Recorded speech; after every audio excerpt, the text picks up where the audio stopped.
Good morning, students. അടുത്ത university question ഇതാണ്.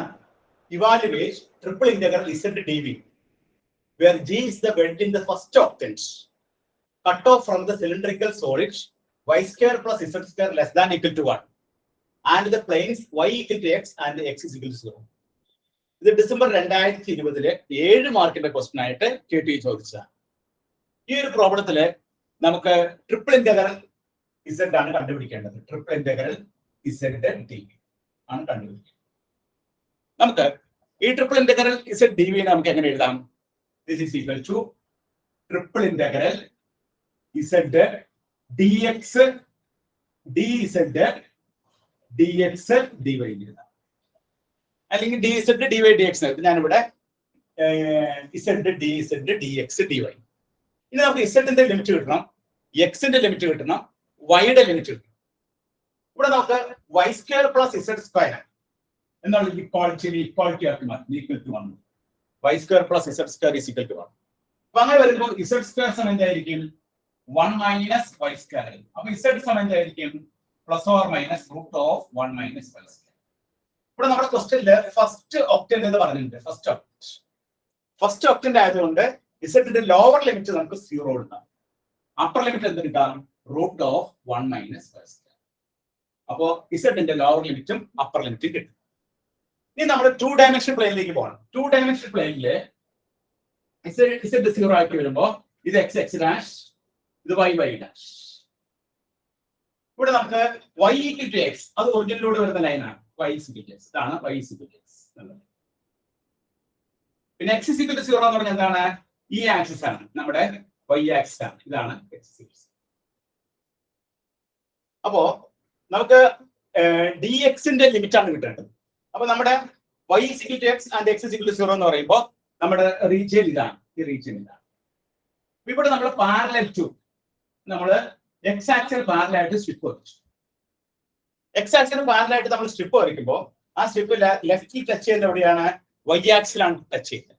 അപ്പൊ x-ന്റെ ലോവർ ലിമിറ്റ് നമുക്ക് എന്തെടുക്കാം? 0 എടുക്കാം. x-ന്റെ ലോവർ ലിമിറ്റ് 0 എടുക്കാം. ഇനി അപ്പർ ലിമിറ്റ്, x-ന്റെ അപ്പർ ലിമിറ്റ് എന്തെടുക്കാം? y. ഓക്കെ. ഇനി Z പ്ലെയിനിൽ വരുമ്പോ ഈ y square plus z square എന്ന് എന്തായിട്ട് മാറും? Z 0, y square equal to 1 ആവും, y equal to plus or minus 1. y equal to 1 ആവുമ്പോൾ x-ന്റെ വാല്യൂ എത്രയായിരിക്കും? y ഈക്വൽ ടു 1 ആവുമ്പോൾ നമുക്ക് y-യുടെ ലിമിറ്റ് ആണ് കിട്ടേണ്ടത്. y-യുടെ ലിമിറ്റ് കണ്ട, y ഈക്വൽ ടു Z നമ്മൾ 0 എടുക്കുമ്പോൾ y equal to plus or minus 1 വരും. അപ്പോൾ y വേരീസ് ഫ്രം 0 to 1. y-യുടെ ലിമിറ്റ് 0-ൽ നിന്ന് 1-ലേക്ക് വേരി ചെയ്യും. Lower limit 0. ഫസ്റ്റ് ഒക്ടന്റ് എന്ന് പറഞ്ഞുകൊണ്ട് y-യുടെ ലോവർ ലിമിറ്റ് 0 എടുക്കുന്നു, അപ്പർ ലിമിറ്റ് 1. അപ്പൊ നമുക്ക് Z-ന്റെയും x-ന്റെയും y-യുടെയും ലിമിറ്റ് കിട്ടി. Z-ന്റെ ലിമിറ്റ് കിട്ടാനായിട്ട് എന്താ ചെയ്തത്? Z-ന്റെ ലിമിറ്റ് കിട്ടാനായിട്ട് തന്നിരിക്കുന്ന equality y square plus z square less than equal to 1 ആണ്. അത് നമ്മൾ y square plus z square equal to 1 എഴുതി. അപ്പൊ z സ്ക്വയർ എന്താണ്? 1 മൈനസ് y സ്ക്വയർ ആണ്. അപ്പൊ z എന്താണ്? Plus or minus root of 1 minus y square ആണ്. ഇവിടെ ഫസ്റ്റ് ഒക്ടന്റ് എന്ന് പറഞ്ഞതുകൊണ്ട് Z-ന്റെ ലോവർ ലിമിറ്റ് 0-യും upper limit root of 1 minus y square. ഇനി അതിനുശേഷം നമ്മൾ 2 ഡയമെൻഷൻ പ്ലെയിനിൽ y equal to x line വരച്ചു. അതുപോലെ x ഈക്വൽ ടു 0 എന്ന y ആക്സിസ് ആണ്. നമ്മൾ ഈ റീജിയനിലെ ഒരു സ്ട്രിപ്പ് വരച്ചു പാരലൽ ടു x ആക്സിന് പാരലൽ ആയിട്ട്. കാരണം dx-ന്റെ ലിമിറ്റ് ആണ് ആദ്യം കണ്ടുപിടിക്കേണ്ടത്. അത് ലെഫ്റ്റ് ടച്ച് ചെയ്യുന്നത് y ആക്സിലാണ്. അപ്പൊ ലോവർ ലിമിറ്റ് 0 എടുത്തു. റൈറ്റ് ടച്ച് ചെയ്യുന്നത് ഈ ലൈനിലാണ്. അപ്പൊ x ഈക്വൽ ടു y. അപ്പൊ lower limit 0, upper limit y. ഇനി y-യുടെ ലോവർ ലിമിറ്റും അപ്പർ ലിമിറ്റും. y-യുടെ lower limit upper limit Z 2 dimension പ്ലെയിനിൽ Z 0 ആണ്. y സ്ക്വയർ ഈക്വൽ എന്ത് വരും? 1 വരും. y ഈക്വൽ എന്ത് വരും? പ്ലസ് ഓർ മൈനസ് 1 വരും. ഫസ്റ്റ് ഒക്ടന്റ് ആയതുകൊണ്ട് y-യുടെ ലോവർ ലിമിറ്റ് 0-യും അപ്പർ ലിമിറ്റ് 1. അപ്പൊ നമുക്ക് എല്ലാ ലിമിറ്റുകളും കിട്ടി. ഇനി നമ്മൾ എന്ത് ചെയ്യണം? നമുക്ക് ഇതിനെ ഇന്റഗ്രേറ്റ് ചെയ്യാം. ആദ്യം നമ്മൾ എന്ത് ചെയ്യണം? Z വെച്ച് ഇന്റഗ്രേറ്റ് ചെയ്യാം. ആദ്യം നമുക്ക് Z വെച്ച് ഇന്റഗ്രേറ്റ് ചെയ്യാം. Z വെച്ച് ഇന്റഗ്രേറ്റ് ചെയ്യുമ്പോൾ ഇങ്ങനെ സ്ക്വയർ ബ്രാക്കറ്റ് ഇടാം. ഇത് ഞാൻ സ്ക്വയർ ബ്രാക്കറ്റ് ഇട്ടേ നമ്മൾ Z ആണ് നമ്മുടെ വേരിയബിൾ എന്ന് അറിയാൻ വേണ്ടിയിട്ടാണ്. Integral 0 to 1, integral 0 to y, then Z-നെ ഇന്റഗ്രേറ്റ് ചെയ്യുമ്പോൾ Z square by 2, lower limit 0, upper limit root of 1 minus y square dx dy. That is integral 0 to 1, integral 0 to y. ഈ 1/2 നമുക്ക് പുറത്തേക്ക് എഴുതാം. അപ്പോൾ 1/2 integral 0 to 1, 0 to y. Then Z-ൽ നമ്മൾ root of 1 minus y square കൊടുക്കുമ്പോൾ 1 minus y square റൂട്ടിലാണ് പോകും. Lower limit കൊടുക്കേണ്ട ആവശ്യമില്ല. ഇൻറ്റു dx ഇസഡ് കഴിഞ്ഞു. ഇനി വൈ ഇന്റഗ്രേറ്റ് ചെയ്യണം. ഇനി നമുക്ക് ആദ്യം എക്സ് വെച്ചാണ് ഇന്റഗ്രേറ്റ് ചെയ്യുന്നത്. This is equal to 1/2 integral 0 to 1. ഇവിടെ നമ്മൾ 1നെ ഇന്റഗ്രേറ്റ് ചെയ്യുമ്പോൾ 1 dx എന്ന് പറയുമ്പോൾ എക്സ് വരും. വൈ സ്ക്വയറിനെ ഇന്റഗ്രേറ്റ് ചെയ്യുമ്പോൾ വൈ സ്ക്വയർ എക്സ് വരും. Lower limit 0, upper limit 1. That is 1/2 integral 0 to 1.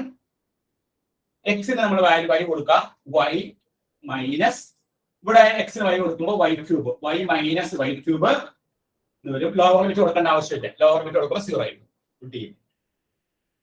അപ്പൊ നമുക്ക് ഇനി അടുത്ത സ്റ്റേജിലേക്ക് എടുക്കുമ്പോൾ 1/2 ഇന്റഗ്രൽ. ഇനി നമ്മൾ ഇന്റഗ്രേറ്റ് ചെയ്യുമ്പോൾ y²/2 minus y raised to 4/4 0 to 1.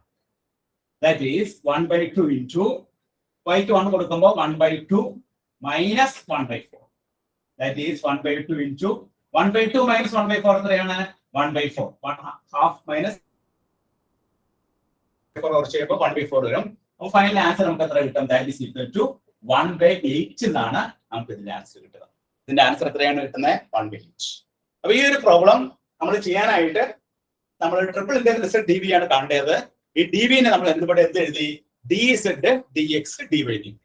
D z d x d y. ആദ്യം നമുക്ക് ഇസഡിന്റെ ലിമിറ്റ് കിട്ടണം. ഇസഡിന്റെ ലിമിറ്റ് കിട്ടാനായിട്ട് നമ്മൾ സിലിണ്ടറിക്കൽ y² + z² ≤ 1 ആണ്. ആ ഇക്വാളിറ്റിയെ കൺവേർട്ട് ചെയ്തു. അപ്പൊ z² = 1 - y² കിട്ടി. അപ്പൊ z = ±√1 - y². അപ്പൊ ഫസ്റ്റ് ഓപ്ഷൻ ആയതുകൊണ്ട് lower limit 0 upper limit √1 - y². ഇനി 2 ഡയമെൻഷണൽ പ്ലെയിനിലോട്ട് പോകുമ്പോൾ നമുക്ക് എക്സിന്റെ വൈയുടെ ലിമിറ്റ് കിട്ടണം. അതിന് നമ്മൾ ആ പടം വരച്ചു, y = x എന്നുള്ള പടം വരച്ചു. എന്നിട്ട് പാരലൽ ടു x ആക്സിന് പാരലൽ ആയിട്ട് സ്ട്രിപ്പ് വരച്ചപ്പോൾ അത് ലെഫ്റ്റിൽ ടച്ച് ചെയ്യുന്നത് y ആക്സിനാണ്. അപ്പൊ ലോവർ ലിമിറ്റ് x ന്റെ 0 കൊടുത്തു. ഇനി അപ്പർ ലിമിറ്റ് എന്താണ്? x = y. അപ്പൊ അപ്പർ ലിമിറ്റ് y ഉണ്ട്. ഇനി വൈയുടെ ലിമിറ്റ് കിട്ടണം. വൈയുടെ ലിമിറ്റ് 2 ഡയമെൻഷണൽ പ്ലെയിനിൽ z 0 ആണ്. അപ്പൊ y² = 1 ആണ്. y ± 1 ആണ്. ഇത് നമ്മൾ ഫസ്റ്റ് ഓപ്ഷൻ ആയതുകൊണ്ട് ലോവർ ലിമിറ്റ് 0 അപ്പർ ലിമിറ്റ് 1 ആണ്. അങ്ങനെ ലിമിറ്റുകളെല്ലാം കിട്ടി. അതിനുശേഷം ആദ്യം നമ്മൾ z വെച്ച് ഇന്റഗ്രേറ്റ് ചെയ്തു. z വെച്ച് ഇന്റഗ്രേറ്റ് ചെയ്യുമ്പോൾ z²/2 കിട്ടും. Lower limit 0 upper limit √1 - y². 1/2 പുറത്തേക്ക് എടുത്തു. z ന്റെ √1 - y² കൊടുക്കുമ്പോൾ 1 - y² വരും. 1 - y² dx dy വരും. ഇനി അടുത്ത സ്റ്റേജിൽ എന്ത് ചെയ്തു? നമ്മൾ ഈ 1 - y²നെ x വെച്ച് ഇന്റഗ്രേറ്റ് ചെയ്യുന്നു. 1 - y²നെ x വെച്ച് ഇന്റഗ്രേറ്റ് ചെയ്യുമ്പോൾ 1നെ ഇന്റഗ്രേറ്റ് ചെയ്യുമ്പോൾ x വരും. y² ഇന്റഗ്രേറ്റ് ചെയ്യുമ്പോൾ y² x വരും. Lower limit 0 upper limit 1. ഇനി നമ്മൾ ആ ലിമിറ്റ് കൊടുക്കുകയാണ്. ലിമിറ്റ് കൊടുക്കുമ്പോൾ എക്സിന് y കൊടുക്കുമ്പോൾ y വരും. ഇവിടെ എക്സിന് y കൊടുക്കുമ്പോൾ y ക്യൂബ് വരും. y - y³ dy. അപ്പൊ നമ്മുടെ ഇത് വൈയിലോട്ട് മാത്രം ഷിഫ്റ്റഡ് ആയി. എക്സിന്റെ പാർട്ട് കഴിഞ്ഞു. ഇനി വൈയുടെ പാർട്ടിലേക്ക് വന്നു. ഇനി y - y³ ഇന്റഗ്രേറ്റ് ചെയ്യുമ്പോൾ y ഇന്റഗ്രേറ്റ് ചെയ്യുമ്പോൾ y²/2 വരും. y³ ഇന്റഗ്രേറ്റ് ചെയ്യുമ്പോൾ y raised to 4/4 വരും. അതിനുശേഷം എന്ത് ചെയ്തു? Upper limit 0 upper limit lower limit 0 upper limit 1 ആണ്. അത് നമ്മൾ കൊടുത്തു കഴിയുമ്പോൾ 1/2 × 1/2 - 1/4. 1/2 - 1/4 എന്ന് പറഞ്ഞാൽ 1/4. 1/2 × 1/4 = 1/8. ഇത് ഡിസംബർ 2020 7 മാർക്കിന്റെ ക്വസ്റ്റ്യൻ ആയിട്ട് QUESTION ചോദിച്ചതാണ്. എല്ലാവരും നോട്ട് ചെയ്തെടുത്തോളൂ കേട്ടോ.